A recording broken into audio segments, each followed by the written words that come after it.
Ayah saya membayar mahal, diam-diam mengumpulkan mayat 9 gadis yang dalam kondisi sempurna. Tubuh 9 gadis muda diikat dengan benang merah. Mereka ditempatkan di arah yang berbeda di kamar tidur. Setiap malam, ibuku memegang 9 benang merah di tangannya, sekamar dengan ayahku. Akhirnya, setelah 77 dan 49 hari, ibuku hamil. Tapi segera setelah melahirkan saya, orang tuaku sangat aneh, digantung di pohon belalang di halaman. Setelah orang tua saya meninggal, kerabat dan teman hanya tertarik untuk memperjuangkan properti keluarga saya. Mereka semua mengatakan bahwa saya datang dari jalan yang salah. Bintang bencana formula meninggal orang tuanya. Tidak ada yang peduli dengan saya sama sekali. Paman saya membawa saya ke rumahnya untuk merawat saya. Dia dan bibi saya sangat baik kepada saya. Sepupu saya memiliki penyakit aneh, meskipun lumpuh di tempat tidur. Tetapi jika ada sesuatu yang enak, Anda akan memberi saya setengahnya. Sepupu saya mengatakan saya adalah saudaranya. Bahkan jika dia tidak bisa berdiri, itu juga bisa memberi saya perlindungan dari angin dan hujan. Saya pikir keluarga paman saya adalah tersayang saya. Tapi ketika saya berusia 9 tahun, sebuah konspirasi yang telah lama direncanakan akhirnya muncul. Itu benar-benar menghancurkan ilusi saya tentang kebahagiaan keluarga paman saya. Itu adalah hari ulang tahun saya tahun itu. Paman saya membeli kue besar. Keluarga dengan senang hati berkumpul di sekitar meja. Saya senang meniup lilin. Paman saya meraih kepala saya dan membantingnya ke atas meja. Saya tertangkap basah dan pingsan. Ketika dia bangun, tangan dan kakinya diikat ke tempat tidur. 64 lilin putih menyala samar di samping tempat tidur. Itu ditempatkan dalam bentuk khusus.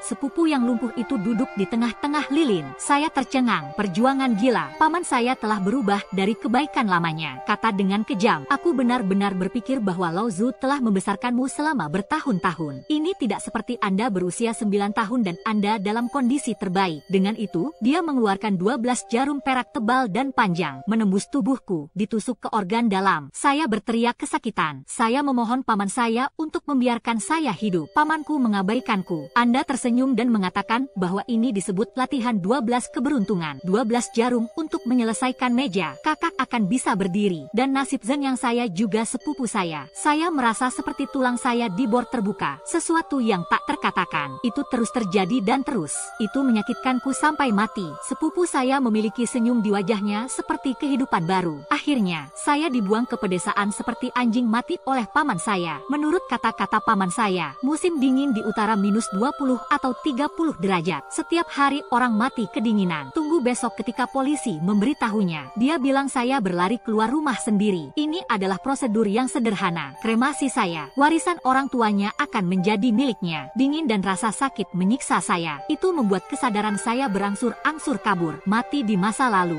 Sambil menunggu saya bangun, dia berbaring di tempat tidur tunggal. Di kepala tempat tidur berdiri 12 jarum baja berlumuran darah. Di tepi tempat tidur duduk seorang lelaki tua dengan rosacea. Namanya Qin Weizi. Ketika saya lahir, dia memberitahu saya keberuntungan saya. Qin Tou tua mengulurkan tangan untuk menenangkan kepalaku. Menghela nafas ringan. Aku akan membawamu sebagai murid mulai hari ini. Tidak ada yang berani menghina Anda di masa depan. Setelah itu, saya menjadi murid Lao Qin Tou. Jelas dia adalah seorang peramal. Saya tidak bisa mengalahkan apapun yang saya pelajari. Menebang pohon, menggergaji kayu, memukul peti mati, merebus bubur, meletakkan kertas, dan menghancurkan origami. Bahkan lebih berlebihan. Dia juga mengajak saya menggali kuburan orang-orang di tengah malam. Keluarkan mayat dan cukur kepala Anda. 10 tahun telah berlalu. Kerajinan yang saya pelajari, ini lebih dari cukup untuk membuka pemakaman satu atap. Saya bertanya kepada Lao Qin mengapa dia tidak mengajari saya meramal. Dia adalah seorang peramal. Mengajar seorang magang yang merupakan naga pemakaman. Qin Tou tua menghela nafas dan berkata bahwa hidupmu sebagai dewa matahari telah diambil. Saya menghirup ki duniawi matahari 3 kali. Tampilan wabah. Butuh waktu lama untuk mengubah hidup Anda. Itu telah menjadi nasib Yin. Senang bisa mempelajari popularitas 1.9. Jangan serakah. Saya mendengar kata-kata itu dan menenangkan sepupu saya. Ambil hidupku yang baik. Berpegang pada warisan orang tua saya. Dia hidup nyaman sekarang. Sakit memikirkannya. Ini seperti ditusuk. Guru, Anda mengatakan saya. Kapan tepatnya Anda akan membalas dendam? Aku bertanya pada Qin Tou tua dengan mata merah lagi. Qin tua menepuk pundakku dan mengucapkan selamat tinggal. Saya ingin pergi ke timur dan barat. Tarik Hishu Mu keluar. Saatnya menghapusnya. Bagaimana dengan 8 orang sampah? Saya menunjuk ke ruang utilitas, dan dia pergi dengan sedih. Di bawah atap halaman belakang duduk peti mati gelap. Butir pohonnya halus, teksturnya berat. 3 tahun lalu, kepala piano tua meminta saya untuk menebang lebih dari 20 pohon willow tua. Pukul peti mati dengan jantung pohon. Surat pohon hantu, pembudidaya hati pohon. Bos piano tua selalu mengatakan bahwa dia sudah tua. Mungkin suatu hari saya akan pergi. Siapkan makam Washoe terlebih dahulu. Ketika saatnya tiba, 8 makhluk abadi akan membawa peti mati. Dia tidak menyia-nyiakan hidupnya. Setelah menyekap peti mati, kembali ke halaman depan. Saya melihat ada kursi tambahan di halaman. 8 patung papier mache yang hidup berdiri di kedua sisi. Kintou tua mengenakan jubah binatang buas yang bersih. Kepala sedikit diturunkan. Mata berkaca-kaca. Saya terkejut. Cepat maju. Dia berlutut di depan kursinya. Kepala Kintua sedikit gemetar. Perlahan melihat ke atas. Hei, aku sedikit mengantuk. Saya benar-benar tertidur. Dia tersenyum. Wajahnya sangat putih. Bahkan rosacea tidak lagi merah. Tuan, Anda membuat saya takut setengah mati. Saya tersipu. Apa yang kau lakukan? Yang hidup memakai kain kafan. Keluarkan juga buih kertas. Jangan takut menakut-nakuti aku sampai mati. Kintou tua menatapku dengan lurus. Mata yang penuh dengan kerutan halus penuh dengan keengganan. Waktu untuk manifestasi telah tiba. Katanya datar. Kata-kata Kintua seperti baskom berisi air es. Saya kedinginan dengan apa yang saya katakan. Kentut, kamu belum membawa pulang janda Liu. Aku akan membawamu ke rumah sakit. Aku hendak menggendong kepala Kintua di punggungku. Dia terbatuk hebat. Tenggorokan patah. Wajah serupa bahkan lebih pucat. Saya telah menggali banyak kuburan selama bertahun-tahun. Saya memiliki banyak mayat. Penampilan kepala Kintua tidak ada perbedaan sedikit pun dari mayat segar. Ada baiknya tidak pergi. Saya punya beberapa kata lagi untuk diberitahukan kepada Anda. Kintou tua berhenti batuk. Berlututlah di hadapannya. Tangan Kintua jatuh di kepalaku. Sesuatu, saya belum terlalu jelas. Cuhi berbisik. Kehidupan dewa wabah Anda saat ini. Orang-orang dan hantu marah. Mereka yang melihatnya akan dihukum. Saya melakukan semua yang saya bisa untuk menutupi nasib saya. Anda bisa bertahan hidup secara rahasia. Cara untuk memecahkan permainan setelah kematian keluarga Su, dan tidak akan ada yang melindungimu. Anda harus segera meninggalkan desa dan pergi ke mereka. Jika tidak, sesuatu akan terjadi. Orang tuamu menyelamatkan keluarga Su saat itu. Keluarga Su harus merampok boneka itu untuk menunjukkan rasa terima kasih. Gadis di keluarga Su itu baik. Setelah Anda berhubungan seks dengannya, melalui alasannya, ia dapat membiarkan kembali gumpalan dewa yang. Saat itulah Anda akan dapat belajar meramal. Ketika jumlah hidup Anda bertambah, Anda dapat mengambil kembali semua yang Anda miliki. Sesaat kebingungan dan kemudian, pikiran saya penuh dengan ombak. Kepala cinta lama telah mengubah gaya melukisnya. Nadanya tiba-tiba serius. Tetapi jika keluarga Su bertobat dari pernikahan, Anda tidak akan bisa mendapatkan hidup Anda kembali, dan akan ada kekhawatiran hidup. Aku punya 2 hal untukmu. Anda membukanya dan melihatnya. Kintou tua memberiku beban. Saya memilikinya di pikiran saya. Nyalakan bagasi. Ada amplop pernikahan di dalamnya. Sebuah buku dan 2 paket kecil. Saya membuka paket kecil. Tujuannya adalah jari yang ramping, berseri seperti batu giok, kuku memanjang. Hal lainnya adalah sepasang sepatu bersulam yang agak tua. Ketika kehidupan dalam bahaya, gigit jari telunjuk ini, atau memakai sepatu bordir, Anda akan bisa keluar dari bahaya. Yang terbaik adalah berada dalam bahaya sebelum Anda menabraknya. Anda hanya berganti tempat. Ayo hidup penyamaran. Nada suara Kintou tua menjadi gumaman lemah. Kamu anak, kehilangan nyawa, kehilangan setengah dari hati hidup saya. Sulit untuk membedakan antara manusia dan Tuhan. Itu hantu mati. Tapi saya tidak bisa melihat apakah saya sudah mati. Suara Kintua menjadi lebih keras. Kesedihan dan kemarahan dan keengganan. Kemudian semuanya menjadi sunyi. Langit malam penuh dengan bintang. Bulan dingin dan putih. Mata Kintua membelalak. Mulutnya sedikit terbuka. Gigi menguning diletakkan di bawah bibir. Kulitnya kuning tanah. Dia sudah mati untuk waktu yang lama. Saya tidak bisa menahan air mata saya lagi. Tahu yang melolong menangis.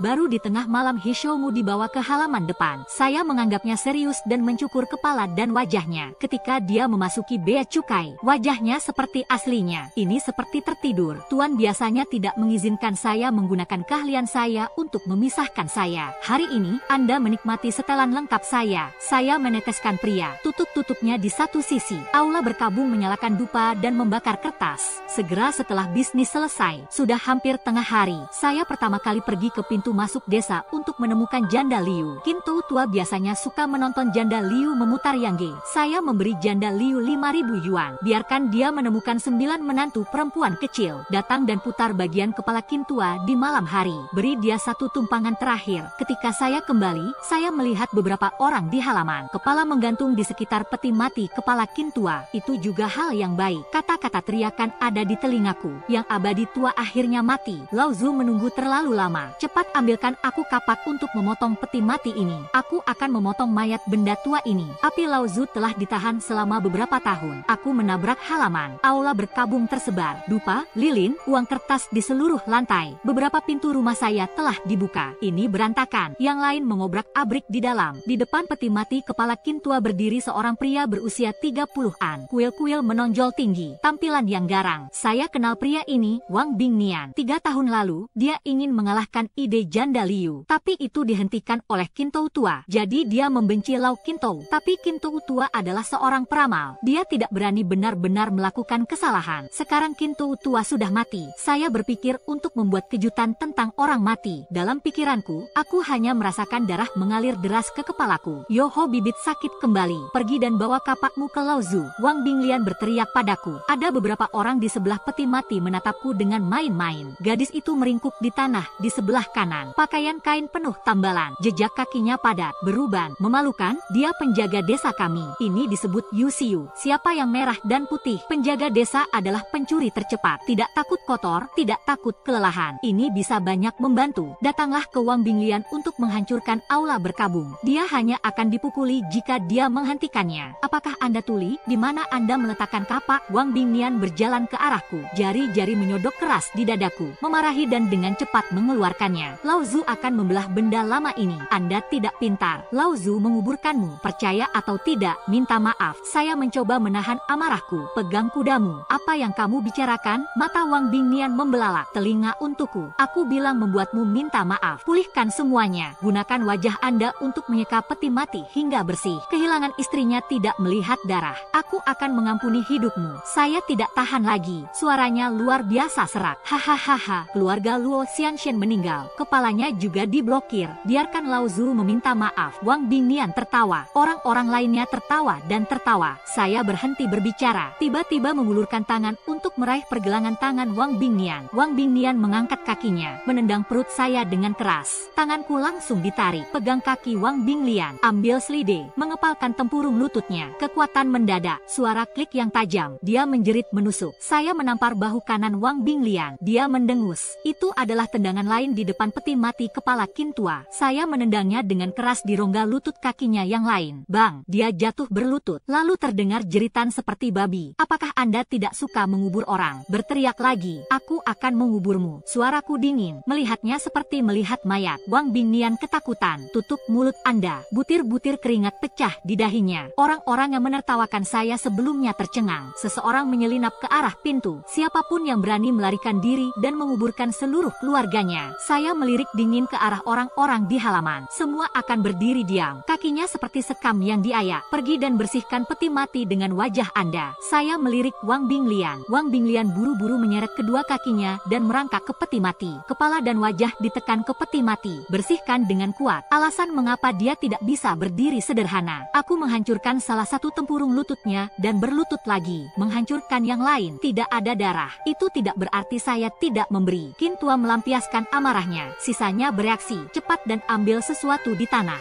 10 menit kemudian, aula berkabung dikembalikan ke keadaan semula. Saya meminta orang-orang itu untuk membawa Wang Bingnian keluar. Orang-orang itu diberikan amnesti. Atur, Wang Bingnian melarikan diri begitu dia menyelinap melalui asap. Halaman jauh lebih tenang. Hanya aku dan Yu Xiu, penjaga desa, yang tersisa. Yu Xiu bangkit. Diam-diam membantu menempatkan aula berkabung bersama-sama. Setelah merapikan ruang berkabung, dia berlutut di samping baskom kertas dengan linglung. Kertas yang terbakar satu persatu. Yu Xiu tiba-tiba muncul di desa kami suatu hari. Kemudian dia menjadi penjaga desa. Qin tua tidak membiarkanku memiliki lebih banyak kontak dengan Yu Xiu. Mengatakan bahwa dia adalah seorang janda. Ini sangat jahat. Kertas itu terbakar dengan kuat. Cahaya api yang berkedip-kedip memantulkan jari giok ramping Yu Xiu. Ramping dan tampan. Tapi dia hanya memiliki 4 jari. Aku berkeringat ringan di dahiku. Saya merasa sedikit tidak nyaman. Saya kembali ke kamar saya dan menemukan satu set pakaian bersih. Biarkan Yu Xiu memakainya. matanya. Yu Xiu Zheng mendongak. Dia terlahir sangat pesyo. Ini sangat menarik, tetapi matanya sangat kosong. Mata orang bodoh harus kusam. Kekosongan Yu Xiu seperti orang mati dengan orang yang tersebar. Saya menelepon Han Jing. Kinto Utua benar. Yu Xiu adalah sekte jahat sejati. Saling memandang. Tangan dan kakiku dingin. Terima kasih Yu Xiu. Suaranya juga kosong. Dia mengambil pakaiannya dan berjalan keluar. Membakar kertas. Saya akhirnya tenang. Saat hari gelap, Janda Liu membawa sekelompok wanita muda berusia 20-an dan 30-an. Anggun, kenakan bunga warna-warni.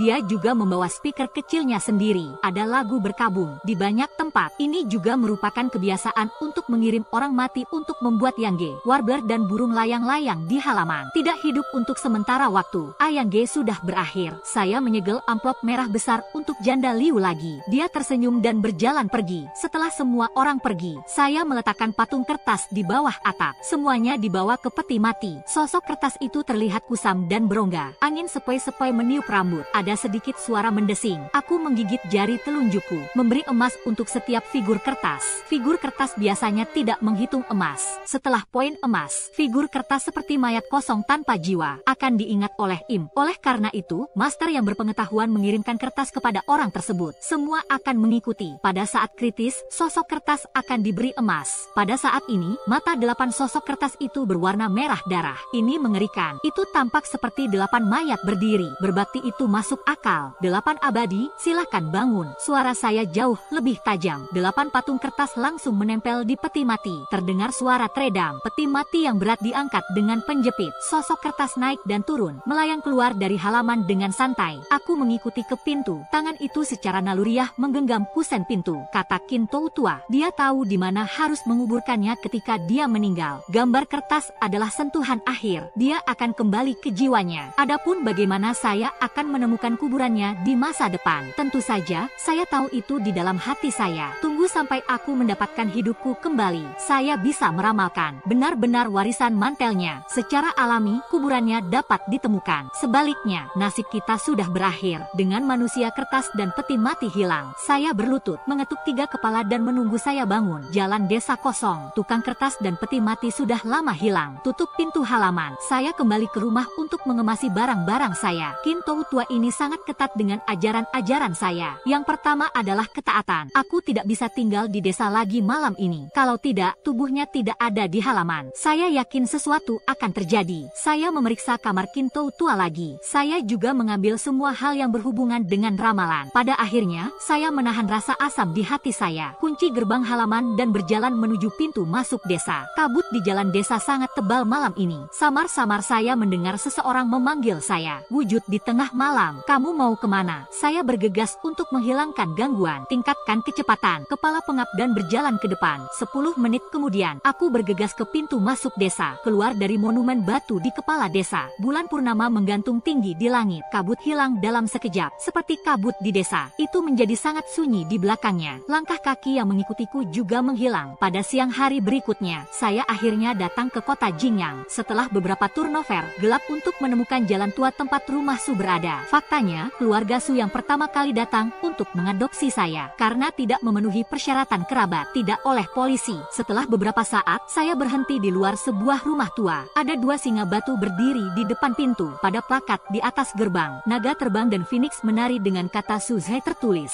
Aku melangkah maju dan membanting pintu. Seorang penjaga keamanan menjulurkan kepalanya dan bertanya padaku dengan waspada. Saya dengan ramah mengatakan bahwa nama saya Luo Xianshen. Saya ingin bertanya apakah Paman Su ada di rumah. Penjaga keamanan mengeluarkan ponselnya untuk menelepon. Sekitar 2 menit berlalu, pintu-pintu rumah didorong terbuka. Suara manifestasi kegembiraan datang lebih dulu. Kemudian, seorang pria paruh baya dengan wajah Cina mengambil langkah besar, berjalan ke arahku dari rumah. Datanglah ke ruang tamu keluarga Su. Su Fangnian duduk di sebelahku, pegang tanganku erat-erat. Wajah itu penuh kegembiraan, memanifestasikan Tuhan. Paman Su masih berpikir bahwa dia tidak akan pernah melihatmu seumur hidupnya. Bagaimana dia bisa kabur dari rumah saat itu? Sukacita selain sukacita? Su Fangnian bertanya dengan curiga. Itu menyadarkan saya. Ini adalah retorika paman saya kepada dunia luar. Tapi saya tidak bisa melibatkan keluarga Su dalam masalah ini. Oleh karena itu, saya tidak menjawab pertanyaan Su Fangnian. Sebaliknya, saya telah mengikuti Lau Qintou selama bertahun-tahun. Dia mengambil saya sebagai murid. Mata Qin Weizi Su Fangnian berbinar. Berulang kali, kata yang yang bagus. Dia berkata dengan penuh harap lagi. Maka Anda telah mempelajari ramalan dia sekarang. Aku tersenyum kecut dan menggelengkan kepalaku. Ada kekecewaan yang jelas di mata Su Fangnian. Dia bertanya lagi tentang tahun-tahun itu. Qin Weizi memanggilmu sesuatu. Qin Tou tua sangat terkenal di kota Jinyang. Saat itu, hanya orang tua saya yang bisa mengundangnya. Aku terdiam sejenak dan menjawab, cukur kepala Anda dan buat peti mati untuk membuat orang kertas ke dalam tumpukan pemakaman. Ada juga kuising Dian Dou untuk mengusir mayat. Ini hampir sama dengan 9 dang populer. Ini akan sedikit berantakan. Wajah Su Fangnian naik, mendapatkan Tong Hong dan kemudian bertanya kepada orang-orang Qin Wei. Saya depresi untuk sementara waktu. Kemerahan pada rongga mata. Su Fangnian tercengang. Untuk sementara, ruang tamu benar-benar bau. Saya menarik napas dalam-dalam. Alihkan topik. Keluarkan kontrak pernikahan. Serahkan kepada Su Fangnian. Paman Su adalah Qin Tou tua yang memintaku untuk datang kepadamu ketika Anda menikah. Su Fangnian tertegun sejenak. Alis menggantung erat. Qin Tou tua benar-benar tidak mengajarimu meramal. Kecuali untuk kontrak perikatan ini. Apakah dia mengajarimu hal lain? Misalnya, peninggalan apa yang ditinggalkan orang tuamu? Kata-kata penting. Su Fangnian menanyakan 3 kalimat. Aku menggelengkan kepalaku. Jawab dengan jujur bahwa tidak ada peninggalan. Su Fangnian membawa masa lalu dengan kedua tangan. Jaga keterlibatan di belakang Anda. Nyatakan Tuhan, bibimu dan aku menulis kontrak pernikahan ini secara impulsif. Dunia ini berbeda. Kata-kata perintah orang tua dan mak comblang sudah ketinggalan zaman. Anda adalah pria yang cerdas ketika Anda masih muda. Pahami paman, tidak demikian. Anda menunggu di sini dulu. Tunggu Nuan-Nuan kembali. Saya menanyakan pendapatnya. Atau biarkan dia berbicara dengan Anda. Su Fangnian diinduksi. Saya tercengang. Tidak menunggu saya menjawab. Dia menguap dan mengatakan dia memiliki kuncinya. Saya adalah satu-satunya yang tersisa di ruang tamu.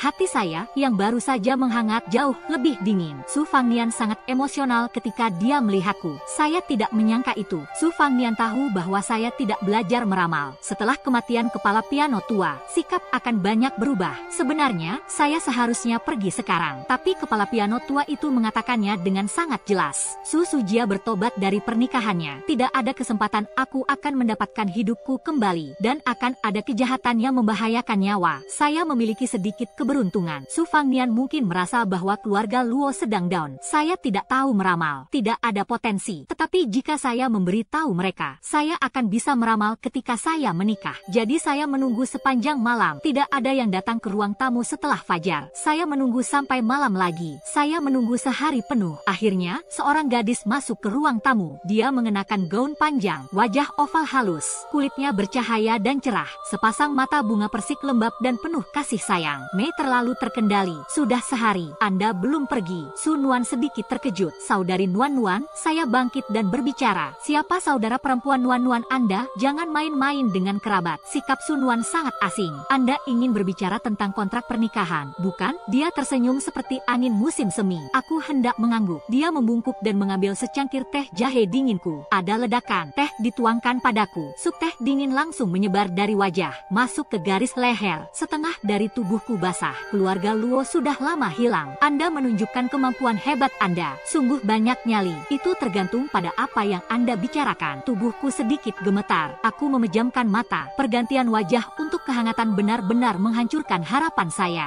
Saya berbalik dan menarik koper saya dan berjalan keluar. Su Nuan terus mencibir dan berkata sekarang, Yu Luo Xianshen adalah anjing yang hilang. Andalkan saja kurangnya kebajikan yang dilakukan orang tuamu. Anda dapat hidup sampai hari ini. Saya pikir itu luar biasa. Aku berhenti tiba-tiba, menoleh dan memelototi Su Nuan. Keluarga Luo turun. Saya akui bahwa keluarga dibangkitkan, berbalik melawan. Saya juga mengenali kata-kata Nuan. Kata-kata ini tidak hanya menusuk hatiku. Saya juga menghina roh orang tua saya di langit. Saya berbalik dan berjalan di depan Su Nuan. Dia mengangkat tangannya dan menamparnya. Suara merangkak yang renyah bergema di rumah agar tetap hangat. Lemparkan diri Anda langsung ke sofa. 5 tanda kertas merah cerah bengkak di pipinya yang cantik. Luo Xianshen, kamu lancang. Kemudian sesosok tubuh melangkah melewati pintu. 3 langkah untuk melakukan 2 langkah. Su Fangnian berdiri di depan sofa, melotot marah. Saya secara alami tahu bahwa dia mengawasi saya dari luar pintu sepanjang waktu. Tangan itu menggantung. Suasananya jauh lebih tenang. Saya tidak bisa mengganggu pikiran dan keputusan Anda. Tetapi orang mati lebih besar. Dia memasuki orang tua saya dalam roh surga adalah salah satunya. Yang kedua adalah kamu disukai oleh orang tuaku. Anda juga yang meminta kontrak pernikahan. Dan orang tua saya memberi keluarga Su produk berat. Tamparan tadi adalah pelajaran baginya. menghindarinya. Jika itu adalah pelanggaran berulang, itu tidak akan luput. Kirim mas kawin tahun ini kembali ke rumah saya dalam waktu 3 hari. Kontrak pernikahan dibatalkan. Jika tidak, Anda akan menanggung konsekuensinya. Mata Su Fangnian tidak lagi melayang. Tampilannya mendung. Luo Xianshen melakukan hal seperti itu di usia muda. Saya tidak takut dengan keluarga Su saya. Anda mencoba memotongnya, berbalik dan menyeret kopernya keluar. Su Fangnian tidak mengejarnya. Saya baru saja berjalan keluar pintu. Pintu dibanting tertutup. Saya berjalan tanpa tujuan di jalan-jalan. Untuk sesaat, saya merasa seperti tidak memiliki kerabat. Apakah saya hanya harus menyamar? Apakah Anda selamat hidup ini? Anda tidak bisa mendapatkan kembali apa yang menjadi milik Anda. Tidak ada cara untuk kembali dan menyembah pemuda tua itu. Keluar di jalanan, saya memanggil taksi.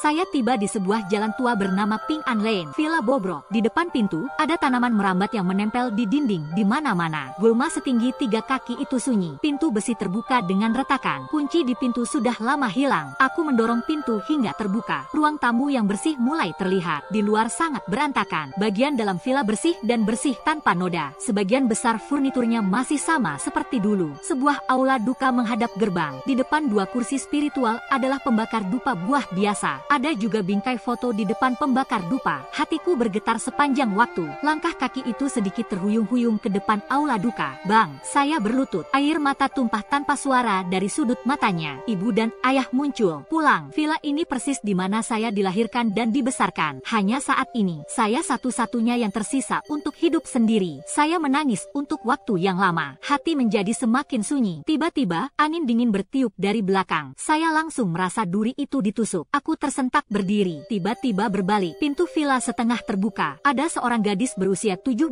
atau 18 tahun berdiri di depan pintu. Dia menatapku dengan tatapan kosong. Manifestasi saudara. Suara pemalu gadis itu sedikit halus. Di antara alis dan mataku, samar-samar aku merasakannya. Akrab denganmu adalah kian-kian. Saya salah di mata saya. Ini benar-benar kamu. Wajah gadis itu meledak dengan kegembiraan. Bergegas kepadaku. Bulu matanya sedikit berkibar karena kegembiraan. Pipi agak merah. Kenangan membanjiri kembali. Ayah saya memiliki pembantu rumah tangga bernama Tangkuan. Saya biasanya mengemudi paruh waktu. Istrinya bekerja sebagai pengasuh di rumah saya. Putri mereka, Tang Kian-kian, itu gadis lembut di depanku. Saya mengerti mengapa saya memiliki posisi spiritual di rumah saya. Keluarga Tanglah yang memikirkan para pelayan. Buntut untuk orang tua saya. Paman Tang dan Hui baik-baik saja. Saya bertanya. Ekspresi Tang Kian-kian sedikit suram. Jawabannya tidak terlalu bagus. Ayah berkata bahwa hari-hari berlalu dengan lambat. Semuanya harus melihat ke depan. Saya berbalik. Ambil beberapa batang dupa dari roh dan nyalakan. Manifestasi saudara. Apakah Anda akan tinggal di sini? Nah, ini rumahku. Saya menjawab Anda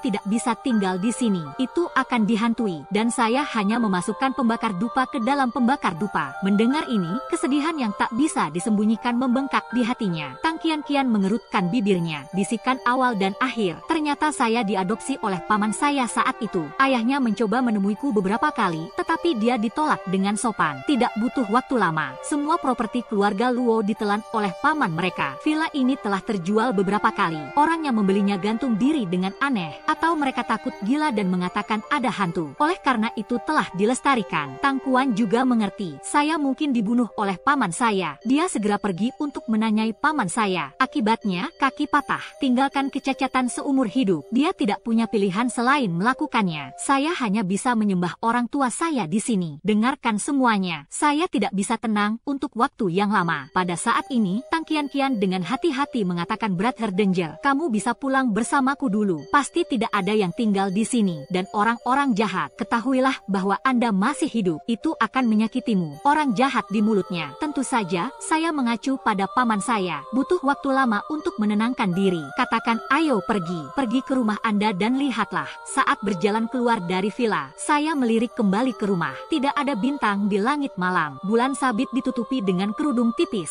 Villa ini dipenuhi dengan suasana yang samar-samar. Jendela di lantai 2 menyembunyikan tirai terlipat yang mengalir. Seolah-olah seseorang berdiri di sana, mengawasi kami. Saya tenang. Kesedihan di hatiku sedikit lebih berat. Alasan mengapa saya ingin pergi, itu karena Tang Kian-kian mengingatkan saya pada poin terpenting. Saya tidak bisa membiarkan paman saya mengetahui bahwa saya masih hidup. Qin Tou tua telah mengatakannya. Saya tidak memiliki dewa sinar matahari. Anda tidak dapat mengambil semuanya kembali. Saya bukan tandingan mereka. Bagaimana mereka bisa membiarkan saya pergi ketika mereka tahu saya belum mati? Kami menurunkan taksi setelah meninggalkan rumah. Pengemudi menanyakan alamatnya. Tang Qianqian berbisik ke Jalan Jiangxi nomor 33. Alamat Bum. Sopir itu bertanya dengan mendesak. 33 Jalan Cuci Kong. Saya mengulangi. Jalan cerah di malam hari. Tidak butuh waktu lama untuk tiba di Jalan Jiangxi. Tang Qianqian membawaku. Berhenti di depan bungalow tua di tengah jalan. Dia tersenyum dan memberi isyarat kepada saya. Putar kepala Anda dan gali ke celah di pintu. Saya bergegas ke pintu. Kemudian dia mendorong pintu terbuka. Bau anggur datang ke wajahku. Siapapun yang membosankan dan anggun berbicara. Cahaya di usden sangat redup. Ada wajah Cina duduk di meja. Cambang berwarna abu-abu. Seorang pria dengan rongga mata cekung yang dalam. Tang Kuan menghancurkan puntung rokok yang hanya tersisa di atas meja dengan hanya bokongnya yang tersisa. Dengan tangan yang lain, dia meraih jimat di sebelah kursi. Berdiri, kaki kirinya bagus. Kaki kanan ditekuk dengan cara yang aneh. Tang Qianqian berkata bahwa keluarganya miskin. Ini buruk. Ini jelas sebuah keluarga dengan 4 dinding. Kemelaratan. Paman Tang adalah manifestasi saya. Saya memiliki tampilan yang rumit, kata Chen Sheng. Tang Kuan tercengang. Saat berikutnya, matanya menjadi tertegun. Tuan kecil yang tertawa. Dia dengan hati-hati tergoda. Aku mengangguk lagi. Dalam sekejap, dia berkaca-kaca. Saya tidak bisa lebih bersemangat. Tuhan memiliki mata. Tuhan kasihan Tuan kecil. Anda masih hidup. Tang Kuan sangat bersemangat. Menempel pada kruk. Selangkah demi selangkah, dia berjalan ke arahku. Aku meliriknya. Ada juga 3 pintu di rumah. Semuanya tertutup rapat. Kembalinya Tang Qianqian. Rumah itu masuk ke dalam rumah. Qianqian, saya menarik koper saya dan berjalan beberapa langkah ke dalam. Tanya dengan senyum di wajahnya. Tang Kuangang menutup pintu. Tubuh menegang. Dia menggunakan kruk. Tertatih-tatih kembali ke kursinya. Gemetar kembali di kursinya. Ramping dan ramping. Saya tidak bisa melihat Tuan kecil lagi. Tapi Anda kembali, Tuan muda. Dia akan bahagia. Tang Kuan Zeng menatapku sambil tertawa. Tapi senyum itu lebih jelek daripada menangis.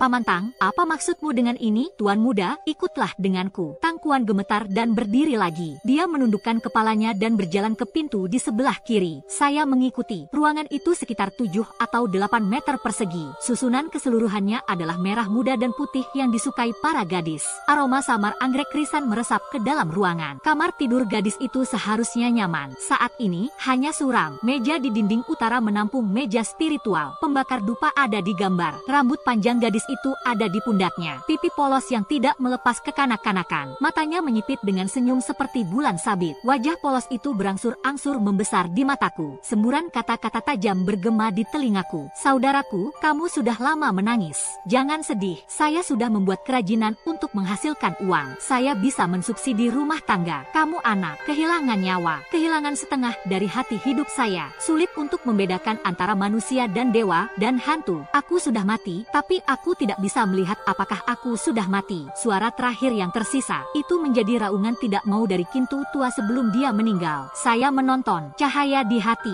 itu mati lemas seperti batu besar. Sopir berulang kali menanyakan alamatnya kepada saya. Itu karena Anda tidak bisa melihatnya sama sekali. Saya tidak melihatnya. Saya tidak mendengarnya. Untuk sesaat, hatiku kesemutan lagi. Keluar dari keluarga Su tanpa kerabat. Sampai saya bertemu Tang Qianqian. Kata-kata dan perbuatannya memberi saya sedikit kehangatan. Tapi kehangatan ini adalah pasir halus di ujung jari. Ini cepat berlalu. Mengapa suara saya sangat serak? Apakah sesuatu terjadi padanya? Tang Kuan sedang melihat dekrit itu. Penampilannya bahkan lebih menyakitkan dan kesal. Matanya merah dan suaranya merah menjadi serak. Ini semua salahku. Tersentak sejenak. Sulit untuk membedakan awal dan akhir. Dia mematahkan kaki 9 tahun yang lalu oleh paman saya. Istri saya juga tiba-tiba jatuh sakit parah. Dia menjual bisnisnya untuk mengobati penyakit istrinya. Pada akhirnya, itu masih kosong dari orang dan uang. Hanya ayah dan anak perempuan mereka yang tersisa untuk bergantung satu sama lain. Keluarga tidak memiliki sumber daya keuangan. Hidup semakin ketat. Ketika Tang Qianqian masih di sekolah menengah, dia bekerja paruh waktu untuk mensubsidi keluarganya. Awalnya baik-baik saja. Setelah itu, dia tidak pulang pada malam hari.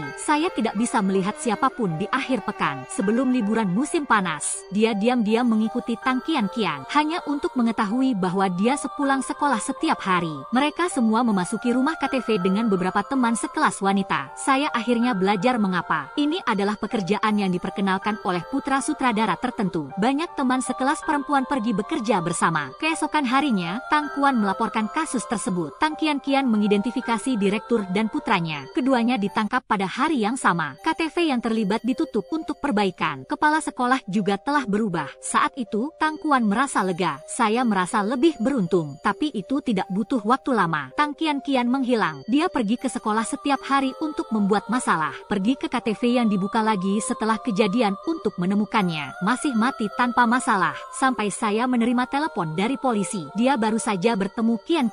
Saat itu, dia baru saja diselamatkan dari bawah. Dikenali, suara Tang Kuan menangis.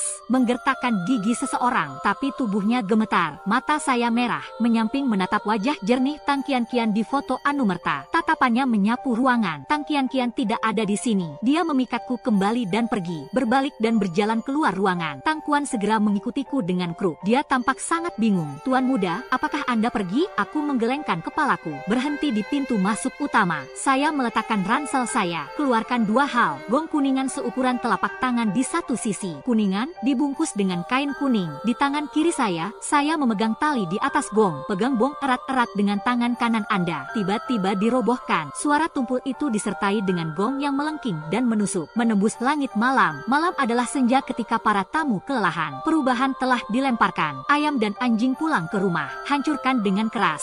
Saat itu sudah larut malam. Dewa pengembara di bawah sinar matahari. Yang kedua lagi telah dilemparkan. Yang hidup tertidur. Suara ketiga Luo Mian Weng bergerak. Tampaknya membentuk bayangan yang tumpang tindih. Masalah ini tersebar. 3 jam di tengah malam. Jiwa keluarga ada di tempatnya. Tang Qian pulang. Suara Luo Sheng bercampur menjadi satu. Gema terbentuk. Itu beriak di jalanan. Tang Kuan mengerti segalanya. Gemetar bergema. Qian pulang. Ayah dan tuan muda sedang menunggumu. Rengekan tajam gila. Ini seperti hantu yang menangis serigala. Kabut semakin tebal. Untuk sesaat penglihatannya sedikit kabur. Sedikit klik. Sepertinya seseorang berjalan tanpa alas kaki di kabut. Mendekati kami. Qian kembali. Tang Kuan menjadi bersemangat. Murid saya menyusut. Menatap kabut tebal. Memang ada bayangan di sana. Tapi bayangannya tinggi dan ramping. Meskipun saya tidak bisa melihatnya dengan jelas. Tapi itu sama sekali tidak seperti Tang Qian. Aku mendorong tinju Tang ke pintu. Memegang tiang di satu tangan. Membawa tas kembali ke rumah. Bang I menutup pintu. Ada ketukan di pintu. Mari dengarkan dengan suara yang tajam. Tuan muda membuka pintu. Saya di rumah. Tang boxing penuh air mata. Jangkau dan tarik pintu. Saya meletakkan satu tangan di bahunya. Mata menggelengkan kepalanya dengan waspada. Bukan Qian. Tang Qian tidak akan memanggilku tuan muda. Dia terus memanggilku Bretter Manifestation. Manifestasi saudara. Dingin sekali. Bisakah kamu membuka pintunya? Tiba-tiba, teriakan itu menjadi sangat lemah. Sepertinya gadis itu gemetar. Tuan muda itu adalah Qian.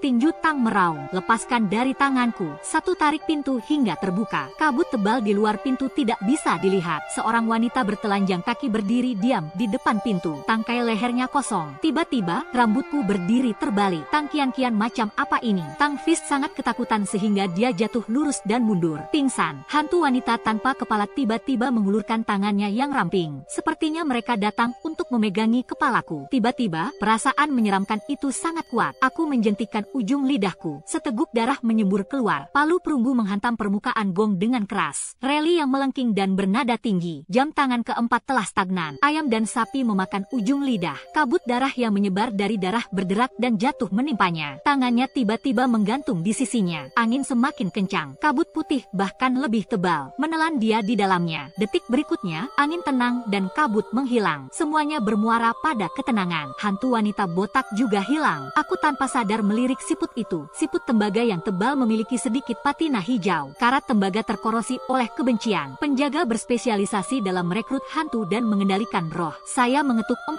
siput heb. Masih dimakan kembali. Ambil napas dalam-dalam beberapa kali. Saya hanya sedikit tenang. Masukkan kembali siput ke dalam tas Anda. Dia membantu tinju Tang yang tidak sadarkan diri ke kursi lagi. Jepit ibu jari orang lain untuk mengerahkan kekuatan. Tang Kuan bergidik. Bangun tiba-tiba. Dia berteriak. Lengan terbanting liar. Aku dengan cepat menekan pergelangan tangannya ke pangkuannya. Kontol baik-baik saja. Paman Tang, dia sudah pergi. Baru saat itulah Tang Kuan berhenti berjuang. Dia menatapku dengan tatapan kosong. Saya melepaskan tangan saya. Suasananya sedikit rumit. Mengatakan bahwa Qian tidak kembali. Sepertinya dia tidak ingin melihat kita sekarang. Hal itu akan memiliki kesempatan. Sulit untuk salah dengan roh sulap, kecuali jika tidak direkrut. Akan datang untuk mendambakan hantu lagi. Tang Xuanyizeng, wajahnya lebih pahit. Katakan dia akan membawamu kembali. Obsesi mungkin telah selesai. Mungkin Anda bisa melihatnya. Setelah berbicara, Tang Kuan tersenyum enggan. Pembunuhnya tidak disergap. Bagaimana dia bisa buta? Saya bilang dia hanya ingin saya keluar dari bahaya. Dia tidak ingin saya terlibat dengannya. Aku menggelengkan kepalaku dan bergumam dengan suara rendah bahwa gadis ini sangat bodoh. Pada saat ini, sensasi pingsan melanda. Saya merasakan kedinginan di sekujur tubuh saya. Ujung lidah bukanlah titik biasa. Ini adalah titik akupuntur yang paling yang. Hanya ada dewa yang pertama atau mereka yang telah melewati kehidupan yin. Hanya dengan begitu bisa ada yang evil point. Karena Anoda adalah yang. Katoda juga akan menjadi yang. Paman Tang, pergi dan istirahat. Bawa saya ke KTV itu besok untuk melihat. Lihat, aku tinggal di kamar Kian-Kian malam ini. Saya menyeret koper saya, membawa tas ke kamar di sebelah kiri. Saya mengambil beberapa pakaian tebal dari koper saya, tersebar di tanah, dimungkinkan untuk berbaring. Ketika saya bangun keesokan harinya, matahari memenuhi rumah. Tang Kuan menyiapkan sarapan. Saat makan, setelah saya menanyakan beberapa hal kepada Tang Kian-Kian secara rinci, aku kembali ke kamarku, mengeluarkan beberapa lembar kertas kuning dari ransel. Jari melipat secara fleksibel dan cepat. 3 patung kertas seukuran telapak tangan muncul di tempat kejadian. Di tanganku, jepit luka di jari telunjuk. Saya memberi gambar kertas itu catatan yang bagus. Saya membuat figur kertas kuning dengan metode dasi khusus.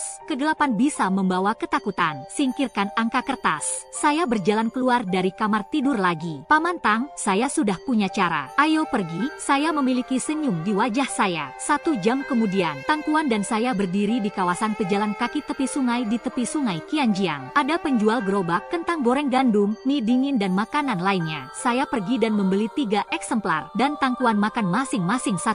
Saya akan membiarkan dia memegang sisa buku. Masukkan sumpit di tengah. Jam 2 atau 3, Feng Hansuan membuka pintu. Di belakang meja prafungsi kaca, pria berjas dan sepatu kulit berdiri tegak. Pada pukul 6:07 sore, Feng Hansuan mulai memasuki para tamu satu demi satu. Saat itulah saya berjalan menuju gerbang. Tang Kuan tertatih-tatih mengejarku, berjalan lurus ke depan meja penyambutan. Pria berjas itu memiliki wajah kurus. Matanya penuh dengan kejahatan dan ketidaksabaran. Siswa selalu ingin memfitnah kita, bukan? Seret mereka ke gang terdekat. Jangan bergerak terlalu banyak. Biarkan mereka berbaring di rumah sakit selama beberapa bulan. Pria berjas itu melirik orang-orang lainnya. Orang-orang itu memutar leher mereka atau kepalan tangan. Suara sedikit berderit. Mereka membentuk lingkaran, kelilingi aku dan Tinju Tang. Tinju Tang berkeringat deras. Mie dingin dengan sumpit di satu tangan dengan alu di atas kruk. Kelima pria itu galak dan kejam. Atau kepalan tangan seukuran karung tinju. Atau angkat kaki Anda dan tendang tinju dan tendang. Pukulan datang ke arah saya. Saya meraih lengan kanan Tang Fist dengan satu tangan. Manfaatkan situasi untuk mengangkat kruk, tongkat dan tebasan. Tindakan sederhana sekaligus. 5 orang jatuh ke tanah dengan ledakan. Atau pegang perut bagian bawah Anda. Atau pegang kaki Anda. Jeritan itu seperti membunuh babi. Saya mengambil trik dari dada saya, melirik 6 orang. Saya telah bertemu dengannya. Saya bertanya kepada ke-6 orang itu, mata mereka penuh dengan opera Peking. Tapi tidak ada yang mengatakan apa-apa. Saya cuka. Dari sakunya, dia mengeluarkan 3 pengikat kertas yang telah dilipat sebelumnya. Saya dengan santai melemparkan kertas itu ke pintu Feng Hansuan. Setelah 3 lembar kertas jatuh ke tanah, berdiri tegak di tanah. Lantai pertama terang benderang. Pemetaan pada gambar kertas. 3 pasang mata berwarna darah menangis dengan jelas. Selama waktu ini, ke-6 orang itu naik satu demi satu. Mereka tidak peduli dengan tindakan saya. Menabrak KTV dengan panik. Pria berjas dengan pipi tipis baru saja menginjak manusia kertas. Dia menginjak dengan kejam, berbalik dan memarahi. Ada semacam Anda yang naik ke atas.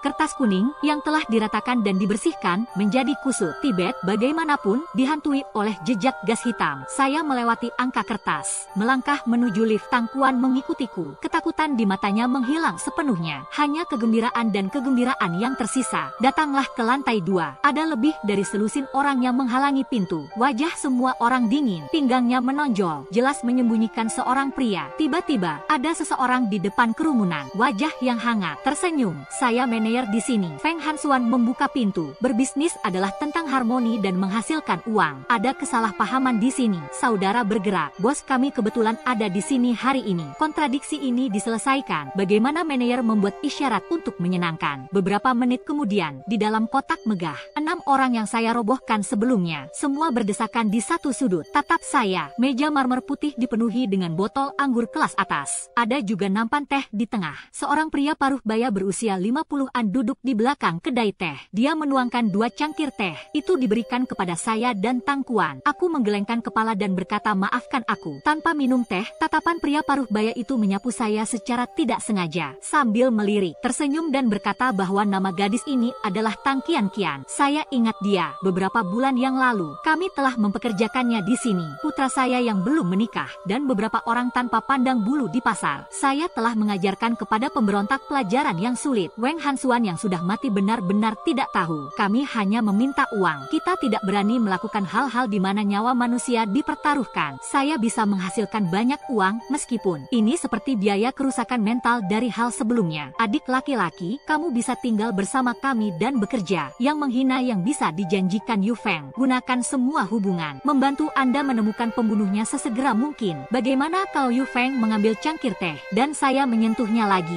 Ada senyum garang di wajahnya. Orang yang membalas dendam pada Qianqian adalah putramu. Aku berkata dengan tenang, temukan pembunuhnya sesegera mungkin. Ini untuk menemukan seseorang untuk pergi ke tas atas dan mengakui kesalahannya. Satu orang melakukan sesuatu dan satu orang bertanggung jawab. Panggil dia. Bisnis Anda masih bisa berjalan dengan baik. Akan terlambat untuk menunggu. Tangan Oil Feng menegang di udara. Senyum di wajahnya tidak berkurang. Adik laki-laki, aku tidak mengerti ini. Anda memiliki waktu 3 menit untuk memikirkannya. Saya dan saya masih damai. Alis Phoenix minyak terentang. Menatap Tangkuan. Katakan kakak, bagaimana dengan 1 juta? Anda baru saja kehilangan putri Anda. Latar belakang keluarganya juga miskin. Ambil 1 juta ini. Aku akan mengurus semuanya untukmu. Kemudian Yu Feng menatapku lagi dan berkata, ketika aku pertama kali memulai debutnya, saya juga berpikir saya bisa bertarung. Pasti akan membuat nama untuk dirinya sendiri. Tapi sekarang dunia berbeda. Bahkan jika putraku berdiri di depanmu, Anda bisa saja membunuhnya. Salah satunya adalah Anda tidak memiliki kemampuan itu. Kedua, Anda tidak bisa keluar dari angin. Hansuan cerah dan cerah. Pembunuhan membayar seumur hidup. Di antara kata-kata itu, Yu Feng menyatukan jari-jarinya. Saya membuat gerakan membentak pistol. Dicolokkan di pelipis Anda sendiri. Terdengar bunyi gedebuk lembut. Menyela kata-kata Yu Feng. Tang Fist benar-benar mengeluarkan pisau tajam. Bilahnya tajam, ramping seperti sayap jangkrik. Matanya merah lebih cepat. Napas berat. Anda memanggilnya keluar. Biarkan saya memintanya untuk mencoba. Bisakah uang membeli nyawa putri saya? Tang Fist mendengus berat. Daun cendana hanya meludahi nampan teh jahitan minyak. Ekspresi jijik melintas di wajah lapisan minyak. Kebaikan di matanya berangsur-angsur menjadi dingin. Bang, pintu kotak didorong terbuka. Sekelompok besar berpakaian hitam berkerumun. Mereka sombong. Tongkat listrik untuk setiap orang. Yang terakhir masuk, itu adalah seorang pria berusia 27 atau 18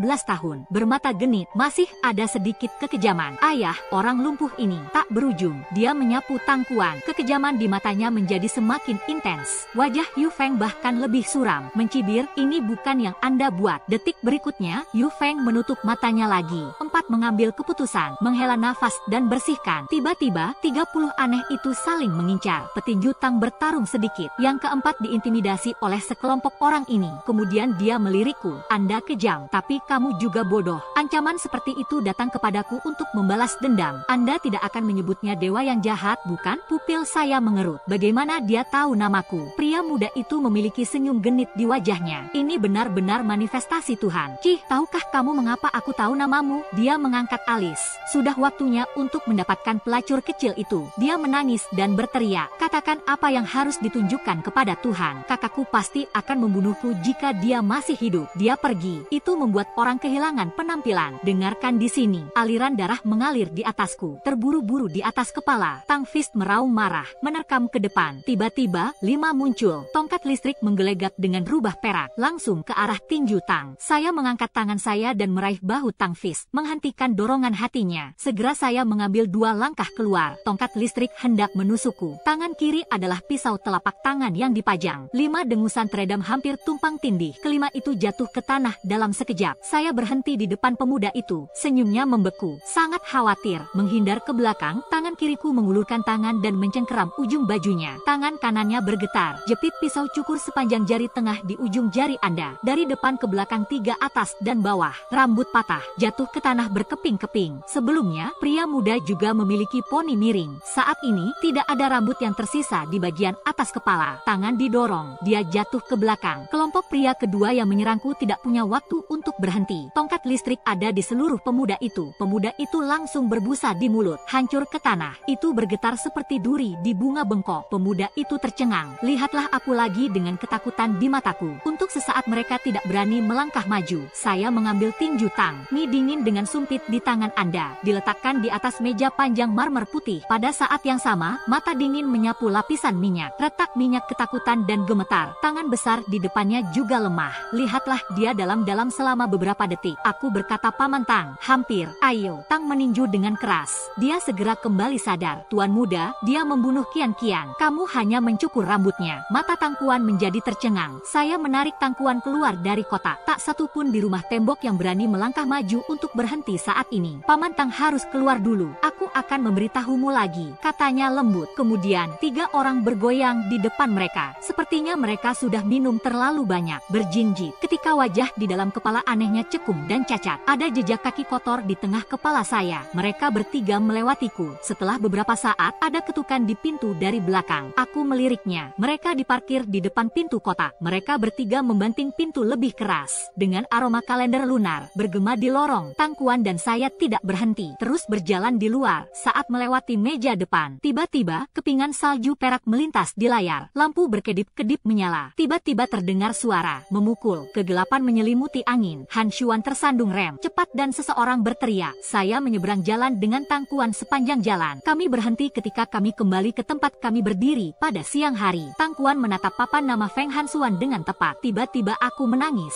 Tuan muda, Anda benar. Pembunuhan membayar seumur hidup. Anda tidak dapat menjadi sasaran gugatan seumur hidup. Balas dendam pria. 10 tahun belum terlambat. Tangkuan mengertakkan gigi dan berkata kepadaku, Paman Tang, 10 tahun terlalu lama. Kamu bisa menanggungnya. 10 tahun, ribuan ribu. Bisakah Anda menjadi hantu kesepian selama 10 tahun? Orang seperti ini tidak menerimanya setiap hari. Lalu biarkan hantu melaporkannya. Saya baru saja memikat beberapa hantu kelaparan. Mereka tidak punya cukup makanan. Siapa yang berani pergi ke tempat angker untuk dihabiskan di masa depan? Pisau orang mati itu menggantikan kepala hidup binatang itu. Beberapa adalah hantu yang ingin naik ke menara. Dia lebih buruk hidup daripada mati. Mari balas dendam. Suaraku akan jatuh. Banyak orang bergegas keluar dari Feng Han Xuan. Semua jalan yang panik berjalan di kedua ujungnya. Setelah sekian lama, Tangkuan akhirnya memulihkan posisinya. Dia bertanya pada tuan muda itu dengan kosong, apa yang telah Anda alami dalam 10 tahun terakhir? Saya terdiam sejenak. Jawaban, banyak kintu tua mengajari saya kerajinan selama 10 tahun. Namun, dia hanya mengajariku 9 aliran. Tidak ada ramalan. Benda meramal tuan muda membocorkan rahasia surga. Anda telah menghitung terlalu banyak. Hidup ini singkat. Teknik 9 aliran tidak lemah. Reaksi Tangkuan benar-benar berbeda dari reaksi Su Fangnian. Su Fangnian merasa kecewa. Tangkuan sangat bersemangat. Tidakkah kamu tahu betapa sulitnya menemukan orang kelas 9, tuan muda? Saat itu, tuan dan wanita itu pergi ke gunung lagi dan lagi. Tidak dapat dihindari untuk meminta beberapa master kelas 9 untuk menemani Anda. Lebih dari setengah harga per perjalanan. Semuanya digunakan untuk membayar honorarium orang-orang ini. Lagi dan lagi ke gunung. Paman Tang, aku sebenarnya ingin bertanya padamu selama ini. Bisnis apa yang dilakukan orang tua saya? Saat itu, mereka. Itu saja. Wajah Tangkuan tiba-tiba menjadi pucat. Gigit lidah seseorang. Kebetulan beberapa orang keluar dari Feng Han Xuan dengan tergesa-gesa. Itu menarik perhatian saya dan Tangkuan. Phoenix adalah kepalanya. Kemudian pemuda itu didukung oleh beberapa. Pada titik ini dia bangun. Tapi itu terus menggeliat. Tidak hanya pinggang tidak memiliki maskulinitas sedikit pun. Pria besar itu merasa seperti sutra. Tiba-tiba, seorang berteriak, membanting pemuda itu. Pria muda itu tersandung ke jalan. Apa yang kau lakukan? Yu Feng memarahi. Wajah itu memerah.